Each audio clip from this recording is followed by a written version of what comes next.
ಇದಕ್ಕೊಂದು ಪುರಾಣ ಇದೆ. ಈ ವೈಕುಂಠ ಏಕಾದಶಿಯನ್ನು ಏನಕ್ಕೆ ಮಾಡಬೇಕು ಅನ್ನೋದಕ್ಕೊಂದು ಪುರಾಣ ಇದೆ. ಅದು ಪುರಾಣದಲ್ಲಿ ಏನು ಹೇಳುತ್ತೆ ಅಂತಂದರೆ, ಈ ಶುಕ್ಲ ಪಕ್ಷದ ಧನುರ್ಮಾಸದ ಏಕಾದಶಿಯನ್ನು ನಾನು ಏನಕ್ಕೆ ಮಾಡಬೇಕು ಅಂತಂದ್ರೆ ಒಂದು ಪುರಾಣ ಕೊಡ್ತಾರೆ.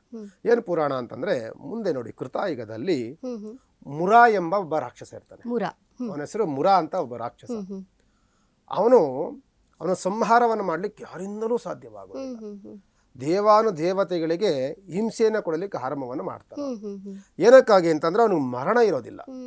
ಯಾವ ರೀತಿ ಮರಣ ಇರೋದಿಲ್ಲ ಅಂತಂದರೆ, ಅವನನ್ನು ಸಂಹಾರವನ್ನು ಮಾಡಬೇಕು ಅಂದರೆ ಹೊಸದಾದಂಥ ಆಯುಧವನ್ನು ಸೃಷ್ಟಿಯನ್ನು ಮಾಡಬೇಕು. ಆಗ ಅವನಿಗೆ ಮರಣವಾಗುತ್ತೆ. ಆಯುಧ ಸೃಷ್ಟಿ ಆಗಬೇಕು. ನೀವು ಸೃಷ್ಟಿ ಮಾಡೋಕ್ಕಾಗಲ್ಲ, ಅದಾಗೆ ಸೃಷ್ಟಿ ಆಗಬೇಕು. ಭಗವಂತನಿಂದ ಸೃಷ್ಟಿ ಆಗಬೇಕದು. ಒಂದು ಹೊಸ ಆಯುಧ ಸೃಷ್ಟಿ ಆಗಬೇಕು. ಇಲ್ಲ ಅಂದರೆ ಒಬ್ಬ ಪುರುಷನಿಂದ ಸ್ತ್ರೀ ಸೃಷ್ಟಿ ಆಗಬೇಕು. ಒಬ್ಬ ಪುರುಷ ಅವನು ಸ್ತ್ರೀ ಆಗಬೇಕು. ಆಗಿದ್ದಾಗಲೇ ಮಾತ್ರ ಅವನಿಗೆ ಮರಣ. ಆ ರೀತಿಯ ವರವನ್ನು ಪಡ್ಕೊಂಡಿರೋಂಥ ಮುರ ಎಂಬ ರಾಕ್ಷಸ ನನಗೆ ಮರಣವೇ ಇಲ್ಲ, ನನ್ನನ್ನು ಯಾರೂ ಏನೂ ಮಾಡಲಿಕ್ಕಾಗೋದಿಲ್ಲ ಅನ್ನುವಂಥ ರೀತಿಯಲ್ಲಿ ಎಲ್ಲ ದೇವಾನುದೇವತೆಗಳಿಗೆ ಒಂದು ತುಂಬ ಚಿತ್ರಹಿಂಸೆಗಳನ್ನು, ಬಹಳವಾದಂತಹ ಒಂದು ನೋವುಗಳನ್ನು ಸೃಷ್ಟಿ ಮಾಡ್ತಿರ್ತಾನೆ. ಇದೆಲ್ಲವೂ ಬಹಳ ಕಾಲ ನಡ್ಕೊಂಡು ಬಂದಾಗ ಎಲ್ಲ ಇಂದ್ರ, ಚಂದ್ರ, ಎಲ್ಲ ದೇವಾನುದೇವತೆಗಳು ಮಹಾವಿಷ್ಣುವನ್ನು ಕೇಳ್ತಾರೆ. ಯಾಕೆ ಕೇಳ್ತಾರೆ ಅಂದರೆ, ಮಹಾವಿಷ್ಣು ಆಲೆ ಒಂದು ಬಾರಿ ಸ್ತ್ರೀ ಅವತಾರವನ್ನು ತಾಳಿದ್ದ. ಅವನು ಮೋಹಿನಿ ಅವತಾರವನ್ನು ತಾಳಿ ಎಲ್ಲರಿಗೂ ಸಹ ಅಮೃತವನ್ನು ಹಂಚಿದಂಥವನು ಮಹಾವಿಷ್ಣು. ಸ್ತ್ರೀ ರೂಪವನ್ನು ತಾಳಬೇಕು ಅಂತ ಅಂದ್ರೆ ಆಗುವಂಥದ್ದು ಕೇವಲ ವಿಷ್ಣುವಿಗೆ ಮಾತ್ರ. ಆದ್ದರಿಂದ ನಾವು ಇವನನ್ನು ಏನಾದರೂ ಮಹಾವಿಷ್ಣುವನ್ನ ಪ್ರಾರ್ಥನೆ ಮಾಡ್ಕೊಂಡಿದ್ದುಕೊಂಡು ನಾವು ಅಂತ್ಯವನ್ನು ಕಾಣೋಣ ಅಂದ್ಬಿಟ್ಟು ಏನು ಮಾಡ್ತಾರೆ, ಎಲ್ಲರೂ ಮಹಾವಿಷ್ಣು ಬಳಿ ಬಂದು ಪ್ರಾರ್ಥನೆ ಮಾಡ್ಕೊಳ್ತಾರೆ. ಈ ಮುರ ಎಂಬ ರಾಕ್ಷಸ ದೇವಾಲಯಗಳಿಗೆ, ದೇವಸ್ಥಾನಗಳಿಗೆ, ಅಂದರೆ ನಮ್ಮ ದೇವಲೋಕಕ್ಕೆ ನಮಗೆ ಎಲ್ಲವೂ ಪ್ರವೇಶವನ್ನು ಮಾಡಿ ನಾನಾ ರೀತಿಯಾದಂತಹ ಉಪಟಳಗಳನ್ನು ಮಾಡ್ತಿದ್ದಾನೆ. ಬಹಳವಾದಂತಹ ಚೇಷ್ಟೆಗಳನ್ನು ಮಾಡಿ ನಮಗೆಲ್ಲರಿಗೂ ಸಹ ಹಿಂಸೆ ಕೊಡ್ತಿದ್ದಾನೆ. ಅದರಿಂದ ನೀವು ಅವನಿಗೆ ಮೋಕ್ಷವನ್ನು ಕೊಡಿ, ಅವನಿಗೊಂದು ಅಂತ್ಯವನ್ನು ಕೊಡಿ ನೀವೆಲ್ಲರೂ ಅಂತ ಎಲ್ಲರೂ ಕೇಳ್ಕೊಂಡಾಗ ಮಹಾವಿಷ್ಣು ನೋಡ್ತಾರೆ, ಇವ್ರನ್ನ ಹೇಗೆ ಇವನು ಸಂಹಾರವನ್ನು ಮಾಡಲಿದ್ದು. ಸೊ ನೇರವಾಗಿ ಅವನ ಮುಂದೆ ಹೋಗ್ತಾರೆ. ಅವನೇನು ಮಾಡ್ರು, ಅವನು ಸಂಹಾರವನ್ನು ಮಾಡಲಿಕ್ಕಾಗೋದಿಲ್ಲ. ಅವ್ರ ಮೇಲೆ ಚೇಷ್ಟೆಗಳನ್ನು ಶುರು ಮಾಡ್ತಾನೆ. ಅವ್ರನ್ನ ರೇಗಿಸುವಂಥದ್ದು, ಅವ್ರನ್ನೇ ಚುಡಾಯಿಸುವಂಥದ್ದು, ಇದೆಲ್ಲವೂ ಸಹ ನಡ್ಕೊಂಡು ಬಂದಾಗ ಮಹಾವಿಷ್ಣು ಅವನ ಜೊತೆ ಸ್ವಲ್ಪ ಕೆಲವು ಕಾಲಗಳ ಕಾಲ ಯುದ್ಧವನ್ನು ಮಾಡ್ತಾರೆ. ನಂತರದಲ್ಲಿ ಅವ್ರೇನು ಮಾಡ್ತಾರೆ, ಇಲ್ಲ ನಾನು ವಿಶ್ರಾಂತಿಯನ್ನು ಪಡೆದು ನಂತರದಲ್ಲಿ ಬರ್ತೇನೆ ಅಂದ್ಬಿಟ್ಟು ಒಂದು ಗುಹೆಗೆ ಹೋಗ್ತಾರೆ. ಗುಹೆಗೆ ಹೋಗ್ಬಿಟ್ಟು ಅವರು ವಿಶ್ರಾಂತಿಯನ್ನು ಪಡಿತಾರೆ. ವಿಶ್ರಾಂತಿಯನ್ನು ಪಡಿತಿರುವಂತಹ ಗುಹೆಗೆ ಪ್ರವೇಶವನ್ನು ಮಾಡ್ತಾನೆ.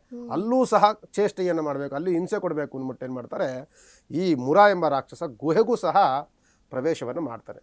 ಗುಹೆಗೆ ಯಾವಾಗ ಪ್ರವೇಶವನ್ನು ಮಾಡ್ತಾರೋ ಅದನ್ನೇ ಕಾಯ್ತಿದ್ದಂತಹ ಮಹಾವಿಷ್ಣು, ಆ ವಿಷ್ಣುವಿನಿಂದ ಒಂದು ಸ್ತ್ರೀ ರೂಪ ಬರುತ್ತೆ. ಸ್ತ್ರೀ ರೂಪ ಬಂದು ಅವನು ಯಾವುದೇ ಆಯುಧಗಳಿಂದಲೂ ಸಹ ಸಂಹಾರವನ್ನು ಮಾಡದೆ ಕೇವಲ ದೃಷ್ಟಿಯಿಂದ ಸಂಹಾರವನ್ನು ಮಾಡ್ತಾರೆ. ಮಹಾವಿಷ್ಣುವಿನ ಕೇವಲ ದೃಷ್ಟಿ, ಆ ಸ್ತ್ರೀ ರೂಪದಲ್ಲಿ ಬಂದಂತಹ ಮಹಾವಿಷ್ಣುವಿನ ಕೇವಲ ಕಣ್ಣಿನ ದೃಷ್ಟಿಯಿಂದ ಸುಟ್ಟು ಬೂದಿ ಆಗ್ತಾನೆ ಮುರ ಎಂಬ ರಾಕ್ಷಸ. ಸುಟ್ಟ ಬೂದಿಯಾದ ನಂತರದಲ್ಲಿ ಆ ವ್ಯಕ್ತಿಯಿಂದ ಒಂದು ಸ್ತ್ರೀ ಹುಟ್ಟುತ್ತೆ. ಆ ಮುರ ಎಂಬ ರಾಕ್ಷಸ ಸಂಹಾರವಾಗಿ ಅವನ ಬೂದಿಯಿಂದ ಒಂದು ಸ್ತ್ರೀ ಹುಟ್ಟುತ್ತೆ.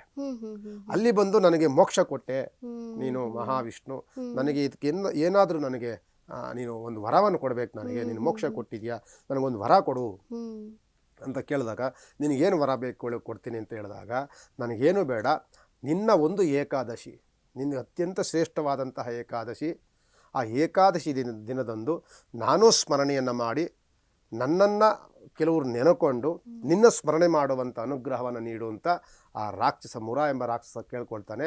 ಆ ಮುರ ಎಂಬ ರಾಕ್ಷಸ ಸಂಹಾರವನ್ನು ಮಾಡಿದಂತಹ ದಿನವೇ ಶುಕ್ಲ ಪಕ್ಷದ ಧನುರ್ಮಾಸದ ಏಕಾದಶಿ ದಿನ. ಈ ದಿನ ಅದಕ್ಕೋಸ್ಕರವಾಗಿ ಮೋಕ್ಷದಾಯಕನಾದಂಥ ಅವನಿಗೆ ಮೋಕ್ಷ ಸಿಗುತ್ತೆ. ಅವನಿಗೆ ಮುರ ಎಂಬ ರಾಕ್ಷಸನಿಗೆ ಕೇವಲ ಅವನಿಗೆ ಮೋಕ್ಷನೇ ಸಿಕ್ಬಿಡುತ್ತೆ. ಅವನಿಗೆ ಅಂದರೆ ವಿಷ್ಣು ಸಾನ್ನಿಧ್ಯವನ್ನು, ಅಷ್ಟು ಕೆಟ್ಟ ಕೆಲಸವನ್ನು ಮಾಡಿದ್ರೂ ಸಹ ಅವನಿಗೆ ಮಹಾವಿಷ್ಣುವಿನ ಸಾನ್ನಿಧ್ಯ ಬಂದು ಜನನ ಮತ್ತು ಮರಣ ಎರಡೂ ಸಹ ಅವನಿಗಿರೋದಿಲ್ಲ. ನಂತರದಲ್ಲಿ ಅವನು ವಿಷ್ಣು ಸಾನ್ನಿಧ್ಯವನ್ನು ಪಡ್ಕೊಳ್ತಾನೆ ಎಂದಾಗ ಈ ಏಕಾದಶಿಯನ್ನು ಮಾಡೋದ್ರಿಂದ ನಾವು ಮಹಾವಿಷ್ಣುವಿನ ಕೃಪೆಗಲ್ಲದೆ ನಮಗೆ ಮುಂದಿನ ಒಂದು ಜನ್ಮಗಳಲ್ಲಿ ಪುನರ್ಜನ್ಮಗಳಾಗಲಿ, ಆ ಜನ್ಮ, ನಾಯಿ ಜನ್ಮ, ಹಂದಿ ಜನ್ಮ, ಮನುಷ್ಯನ ಜನ್ಮ, ಆ ಜನ್ಮ, ಯಾವ ಜನ್ಮದಲ್ಲೂ ಕಷ್ಟಪಡೋದು ಬೇಡ, ನಮಗೆ ಸಾನ್ನಿಧ್ಯವನ್ನು ತಗೊಂಬಿಡಪ್ಪ, ನಮ್ಮನ್ನು ನಿನ್ನ ಸಾನ್ನಿಧ್ಯದಲ್ಲಿ ನಮ್ಮ ಇಟ್ಕೊಂಡ್ಬಿಡು ಅನ್ನುವಂಥ ಪ್ರಾರ್ಥನೆ ಮಾಡುವಂಥ ಶುಭ ದಿನ ಈ ವೈಕುಂಠ ಏಕಾದಶಿಯ ಶುಭ ದಿನ. ಅದಕ್ಕೆ ಜನನ ಮತ್ತು ಮರಣದ ಎರಡೂ ಸಹ ಅಂತ್ಯವನ್ನು ಕಾಣುವಂತಹ ಒಂದು ದಿನ ಯಾವುದು ಅಂತಂದರೆ ಅದು ವೈಕುಂಠ ಏಕಾದಶಿ ದಿನದಂದು.